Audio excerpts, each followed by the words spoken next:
agradecemos las palabras del señor ministro don José Antonio Viera Gallo y vamos a dejar ahora entonces en segundo lugar a doña Marcela Ríos, oficial de gobernabilidad del Programa de las Naciones Unidas para el Desarrollo de nuestro país. Muchas gracias.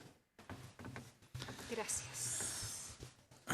Creo que están poniendo una... ¿Está prendido esto? Sí. Bueno, me sumo a los agradecimientos a la Universidad Mayor y a la Academia Parlamentaria por la invitación. Lo que quiero hacer hoy día es compartir con ustedes algunas reflexiones respecto de el por qué necesitamos abordar una agenda de reformas y también un poco los criterios y los temas que deberían ser abordados en una agenda de reformas políticas.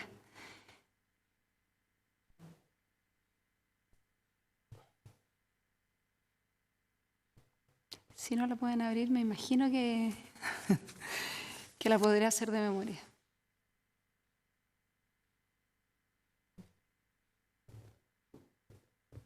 Creo que es esa.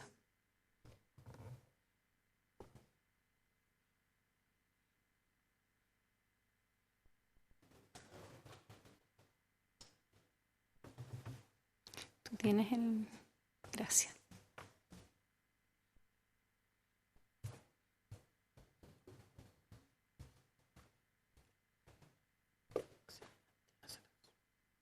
Bueno, primero, brevemente, algunos de las razones que están detrás. Yo creo que si bien comparto la opinión de José Antonio que planteaba que este panel y la presentación de las autoridades antes de él muestra que efectivamente hemos avanzado a tener un creciente consenso respecto de la necesidad de mejorar aspectos significativos de nuestra institucionalidad política.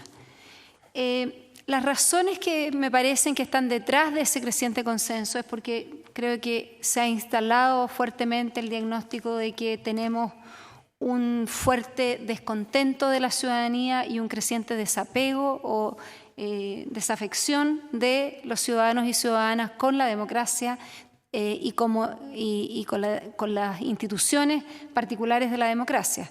Eso, estamos bombardeados de datos. Voy a mostrar solo algunos ejemplos de ello, pero este es un tema que yo creo que sobre el cual tenemos consenso y es indiscutible que existe, primero que nada, una demanda y una crítica que ha ido en aumento respecto de cómo está funcionando nuestro sistema democrático. Segundo, y esto quizás es menos consensuado, pero lo que tenemos es un conjunto de instituciones que, si bien en algún sentido se han ido adaptando gracias a la jurisprudencia, a las interpretaciones y a las prácticas, muchas de ellas no están sujetas a la adaptación y tienden a congelar las relaciones de poder y los mecanismos de competencia en una situación o en lo que fuera un momento histórico muy distinto al que vivimos hoy. Tanto la Constitución como el conjunto de normas, digamos, más centrales que rigen el sistema político actual fueron diseñadas a finales de los años 80 durante un régimen no democrático. Como se decía acá, no fueron producto, digamos, de un proceso constituyente, pero más allá de eso, independientemente, digamos, del tema de legitimidad de origen, existe un desacople de lo que en algún momento puede haber tenido sentido y haber sido adecuado para las condiciones políticas de ese momento a lo que hoy día requiere una sociedad heterogénea, plural, con ciudadanos más demandantes, más interpeladores de las instituciones políticas de lo que nunca antes habían sido. Y por último, y quizás esta es una razón de menos peso para algunos y de más para otros, efectivamente, cuando uno le pregunta a los chilenos y las chilenas por su preferencia respecto de mantener ciertas instituciones o reformarlas, lo que vemos es que crecientemente las personas se inclinan por una necesidad de reformar instituciones vitales de nuestro sistema político, el sistema electoral, el mecanismo de inscripción que ya fue reformado, pero también hay un conjunto de otras propuestas de reformas que han estado en debate que al ser consultados los ciudadanos tienden a favorecer. Todas aquellas reformas que les parecen que amplían los espacios de participación, que mejoran la representación y que fomentan un recambio de los actores que están en política, como son las primarias, las cuotas de género, un conjunto, digamos, de ideas que están siendo debatidas. Los ciudadanos crecientemente se muestran mayoritariamente en favor de esa reforma. Yo solamente les voy a mostrar un cuadro con datos porque no quiero reiterar un diagnóstico que seguramente es conocido por todos, pero que tiene que ver con la magnitud, digamos, del debilitamiento de los mecanismos de representación y el apego de los ciudadanos respecto de las instituciones fundamentales de la democracia representativa como son el Congreso y los partidos políticos. Este cuadro, este gráfico que es un poco complejo de entender, pero lo que muestra acá abajo, esta línea es la satisfacción o la confianza con los partidos políticos que manifiestan los ciudadanos. Como ustedes ven, con esta encuesta, con estos datos, está levemente sobre el 10%, pero hay varias otras mediciones que ubican el apoyo a los partidos bastante por debajo del 10%. Cuando comparamos ese nivel de apego o de apoyo a los partidos con lo que pasa en la práctica en términos de lo que es la votación, las personas que están inscritas, quienes votan y además cómo se reparten aquellos votos, vemos que hay una brecha muy importante. Lo que tenemos acá arriba, la línea verde que está acá, son los escaños del Congreso que se reparten entre los mismos partidos durante los últimos 20 años, independientemente de todo lo que está pasando acá abajo. Y lo que está pasando acá abajo es apego decreciente con los partidos, identificación con los partidos decreciente, cantidades de personas que votan cada vez menos, que se inscriben, y quienes votan por los partidos que son realmente electos, también, como ustedes ven, si en 1990, a principios de la transición, la brecha entre los votos válidamente emitidos y quienes eran electos era muy pequeña. Esto, en algún sentido, esto nos muestra la distorsión del sistema electoral. Esa brecha hoy está acá. Entonces, estos son algunos de los datos, pero existen muchos otros cuando miramos en términos comparados el apego con partidos en nuestro país en comparación a otros países de América Latina, o la satisfacción con la gestión parlamentaria o con el funcionamiento del Congreso. Todos esos datos nos muestran primero un proceso en el tiempo de deterioro y en segundo término niveles, sobre todo en lo que se refiere al apego y a la identificación con los partidos, muy por debajo del promedio para América Latina y el Caribe.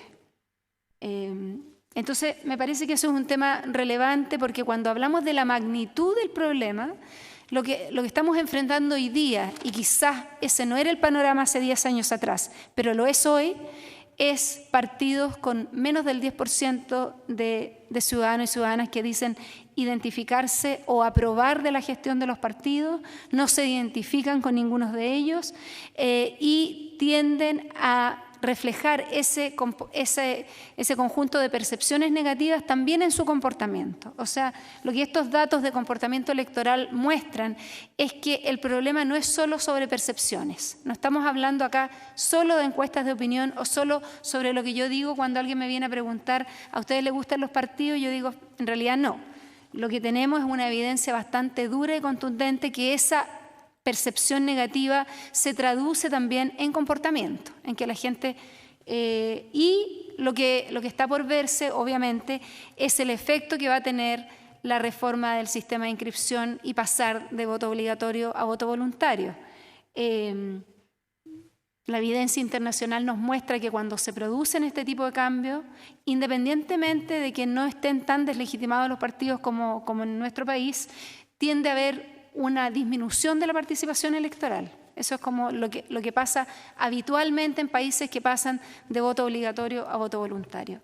Eso, sumado a este nivel de desapego con las instituciones, puede terminar produciendo una baja muchísimo más grande de la que podríamos haber esperado, pero eso es algo que está claramente por verse y que puede ser que no se materialice y que tengamos una sorpresa en octubre y se mantengan los niveles de participación electoral o disminuyan. No creo, pero puede ser. Para no darme, claro, yo no me quiero dar aquí de cómo está de moda en dar prediciendo lo que va a ocurrir. El segundo tema, entonces, primero, el por qué tenemos que abordar las reformas. Segundo, ¿qué es lo que sabemos de la evidencia comparada, de lo que ha pasado en otros países respecto de cómo poder abordar procesos de reformas políticas más de fondo? Y acá se mencionaba, siempre está en el debate, en este tipo de seminarios, en las discusiones sobre reformas políticas, es cuán grave es la crisis de representación que enfrentamos y si eso no es una crisis, o si esto es parte natural del desgaste de la política, de los procesos de modernización de las sociedades, de la globalización, del desapego de los individuos, o por último una expresión de ejercicio de libertad individual de no querer participar en las esferas políticas. Y esto es obviamente un tema que tiene diversas interpretaciones. Sin duda, la política hoy día es menos central para las personas de lo que era hace 50 años atrás aquí y en casi todas partes. Pero cuando miramos nuestro país en perspectiva comparada, con democracias con niveles de desarrollo socioeconómico relativamente similares, con niveles de funcionamiento institucional relativamente semejantes, vemos que en Chile tenemos peores indicadores en términos de participación electoral y de militancia en partidos políticos, de apoyo a los partidos políticos, de apoyo al Congreso. O sea, cuando uno controla por otras variables que son relativamente similares, nuestra situación es peor. Lo que hace pensar que hay algo que tiene que ver con nuestra institucionalidad o con el desarrollo político propio de nuestro país, que es específico y que no está, por lo tanto, solo determinado por esos procesos estructurales o generales que pueden afectar a las democracias en todas partes del mundo. Y el punto entonces es, cuando se abordan estas democracias, tenemos en muchos países lo que ocurre es que las grandes reformas, los procesos constituyentes o los cambios profundos ocurren en momentos de desplome de los sistemas políticos, después de guerras civiles, después de procesos de transición, en momentos donde se desploma el sistema de partidos, cuando hay crisis evidentes y profundas y que abren un escenario por ejemplo, a convocar a un poder constituyente. En otros países se empieza a desplomar, y lo que algunos autores como esta cosa de una muerte lenta, no ocurre en un momento un desplome o una crisis que uno pueda decir en septiembre de tal año se vino abajo o en el 89 en la Europa o en Europa Occidental. La caída del muro marca un antes y un después de una transición profunda de un sistema político a otro. Tenemos ejemplos, el más cercano, el de Venezuela, pero también el caso italiano, donde tenemos crisis de debilitamiento de las instituciones y desapego de las instituciones, donde nunca ocurre el Big Bang, digamos, de desplome del sistema político, sino que es esto más bien de muerte lenta, progresiva y que va corroyendo los fundamentos de un sistema político que hasta ese momento funcionaba bastante bien. Hace algunos años atrás me acuerdo que invitamos a un académico venezolano y decía, comparando Venezuela y Chile sobre este mismo tema, dice, uno nunca sabe o cree que va a tener cáncer hasta que tiene cáncer, digamos. Uno nunca piensa que está enfrentada a la crisis terminal hasta cuando ya está o ya es demasiado tarde para asumir que es una crisis terminal. Y si bien puede ser que nuestro país no siga el camino de Venezuela o de Italia, donde pasa algo similar, también es posible que eso sí ocurra. Entonces, enfrentados a eso, el punto es en qué momento uno asume la gravedad de desapego de ciudadanos o de la deslegitimidad de las instituciones políticas y empieza a hacer transformaciones más de fondo, más allá de transformaciones, digamos, pequeñas y de a poco. Para abordar las reformas, y hay países que han hecho esto. Venezuela efectivamente hace un cambio radical, quizás no es el mejor ejemplo, porque Venezuela hace una transformación de instituciones profunda, pero muchos piensan que esa transformación ocurre demasiado tarde y el sistema de partidos se desploma de todas maneras. Digamos, Venezuela no logra evitar el desplome del sistema de partido. Para algunas personas eso tiene un efecto virtuoso porque llega un nuevo actor político, gana el chavismo Chávez y se inicia un nuevo ciclo político. Para otros es un debilitamiento de la democracia representativa del sistema de partidos. Pero independientemente de si uno evalúa de que esto es positivo o negativo, el hecho es que reformas políticas ocurren demasiado tarde, no evitan el desplome del sistema de partidos y tenemos un desarrollo de lo que ha sido la evidencia venezolana desde entonces que muchos de ustedes conocen. En otros países han quizás tomado medidas preventivas anteriores. Los países andinos, en Colombia en 1991 hay un proceso constituyente que es bastante profundo en términos de reformar la Constitución y instituciones relevantes para la democracia. En Ecuador y Bolivia más recientemente. Y quizás los efectos de esos procesos todavía están en proceso, pero son ejemplos de reformas profundas sin que hubiera mediado una transición o un desplome similar al que mencionaba como el caso de Europa Oriental. Entonces tenemos estos distintos ejemplos de evidencia. Y también tenemos ejemplos como el de Nueva Zelanda, donde sí se aborda en una democracia estable, consolidada, que funciona bastante bien, donde hay tasas de participación electoral buenas, pero donde hay un descontento de la ciudadanía con los esquemas de representación y con las instituciones y asumen el desafío de reformar instituciones fundamentales y pasan una década haciendo estudios y debates para finalmente terminar reformando el sistema electoral. Entonces tenemos evidencias variadas de las cuales nuestro país puede aprender.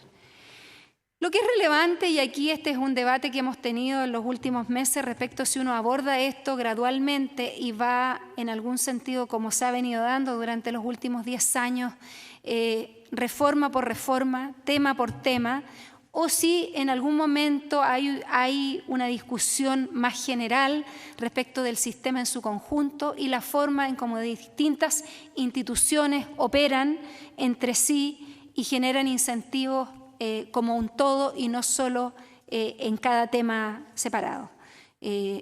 Esto, y para ser honesta, digamos, esto del salame y el Big Bang es un plagio total de nuestro colega, de vuestro colega, más bien Lucas Sierra del CEP, que planteaba en un seminario no hace mucho esta tensión que tenemos hoy día de cómo abordar las reformas políticas. Y en realidad quizás no tenemos una tensión, más bien estamos funcionando en el esquema del salame, en que hemos ido inscripción automática, y voto voluntario, estamos discutiendo un conjunto de otras reformas que hoy están en el Congreso, otras reformas van a ser enviadas al Congreso para ser debatidas.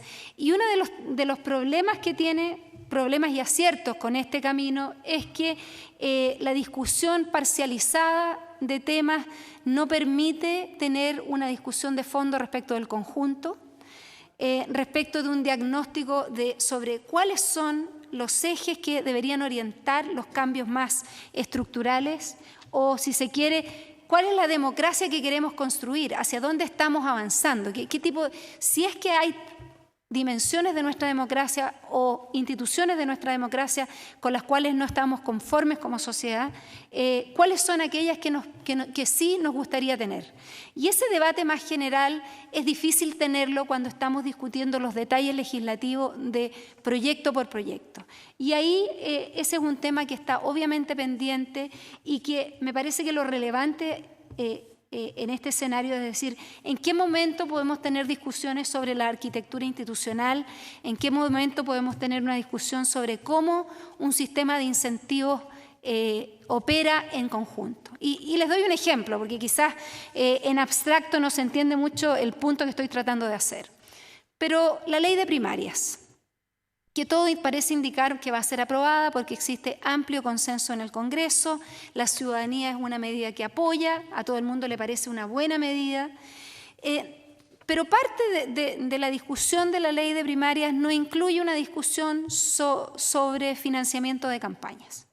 No es parte del proyecto y no necesariamente va a ser discutido como parte de esa discusión qué pasa con el financiamiento de las campañas durante las primarias.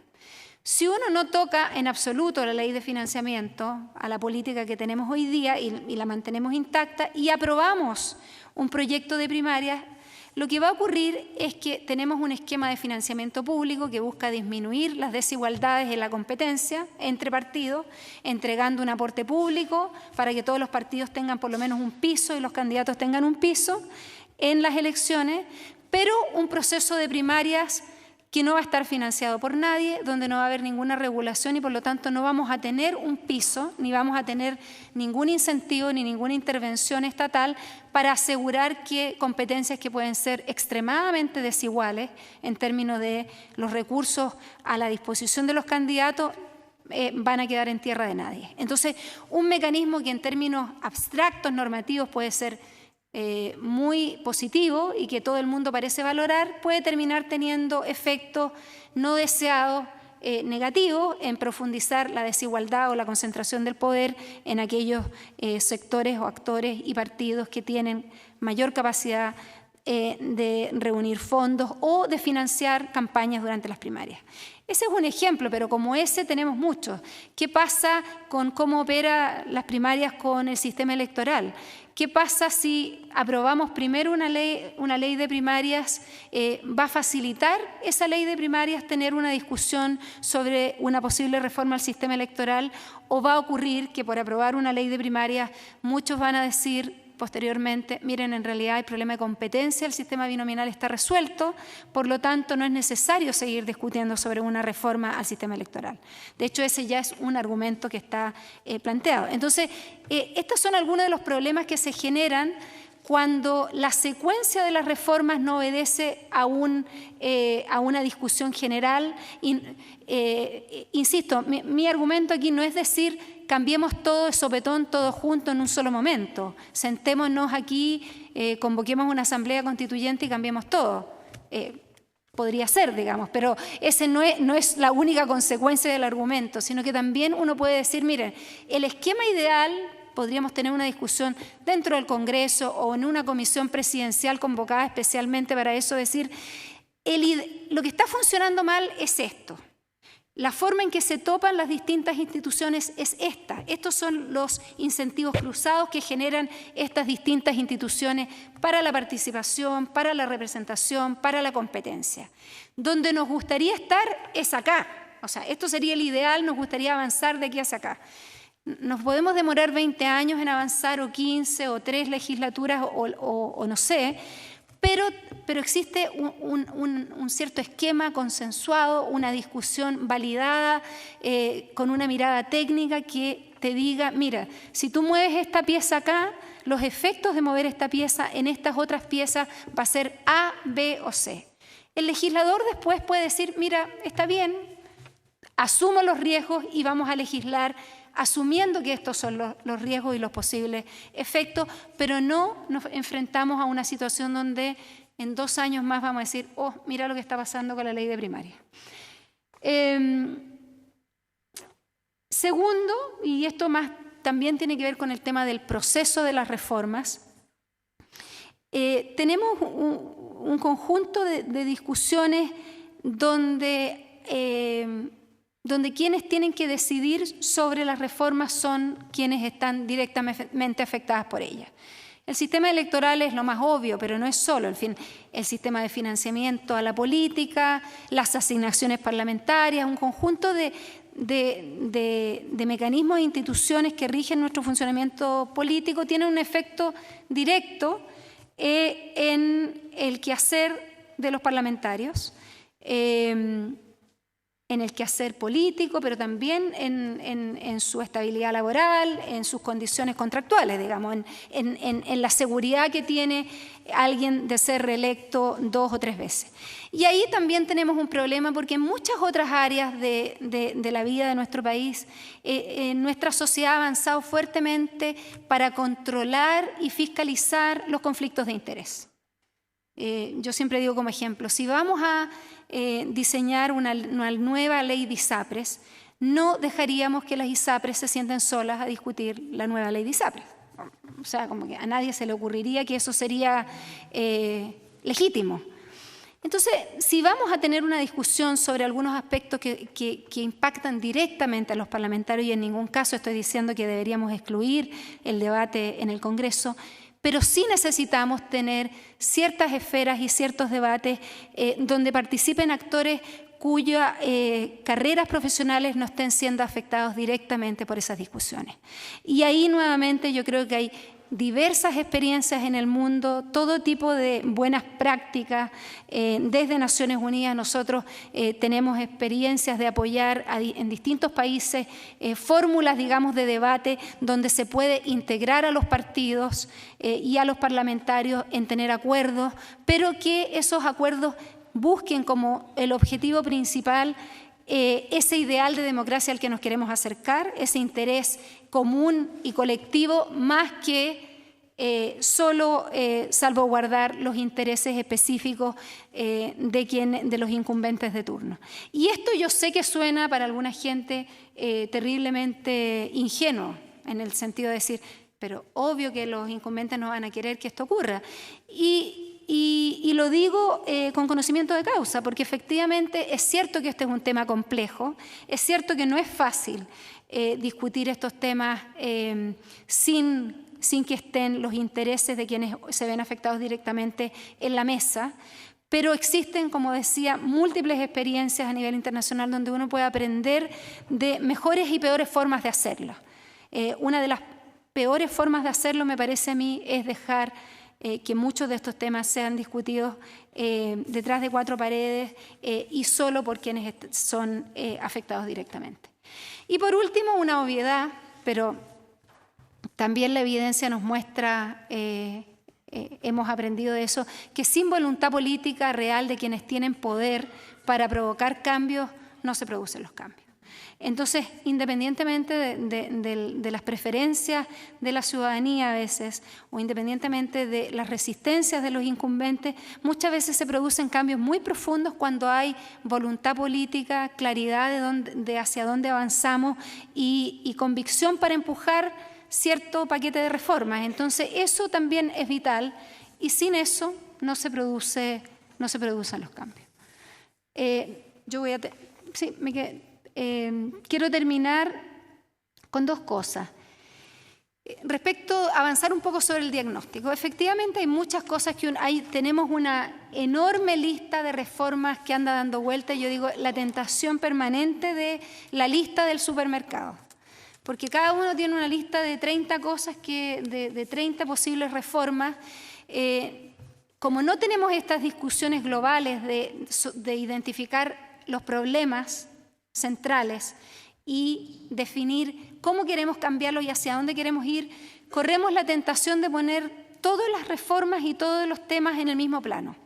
Como que cambiar el sistema electoral es equivalente a las primarias o, no sé, cambiar las fechas de las elecciones equivalente a la ley de partido. O sea, no tenemos manera de decidir, bueno, qué es lo central y qué es lo accesorio. Y ahí, nuevamente, como en muchas otras áreas de políticas públicas, cuando buscamos avanzar, uno dice, bueno, parte por el diagnóstico. ¿Qué queremos? ¿Cuál es el problema que queremos enfrentar? Y si bien hay diversos temas que están en discusión, a mi entender, algunos de los temas centrales que se requiere abordar en un paquete de reformas tienen que ver con la desconcentración del poder, con aumentar los mecanismos y los espacios de participación ciudadana, con fortalecer las instituciones y esferas de representación y con mejorar el equilibrio entre mayorías y minorías. Decía José Antonio antes, bueno, ¿cuánto vamos a abandonar este esquema de democracia consociativa? Me refiero justamente a eso. ¿En qué manera nos movemos o alteramos un poco el equilibrio o mucho el equilibrio entre la protección de las minorías a tal punto que terminan teniendo un veto sobre todas las decisiones o pasamos a un esquema donde se privilegia simplemente el poder de las mayorías?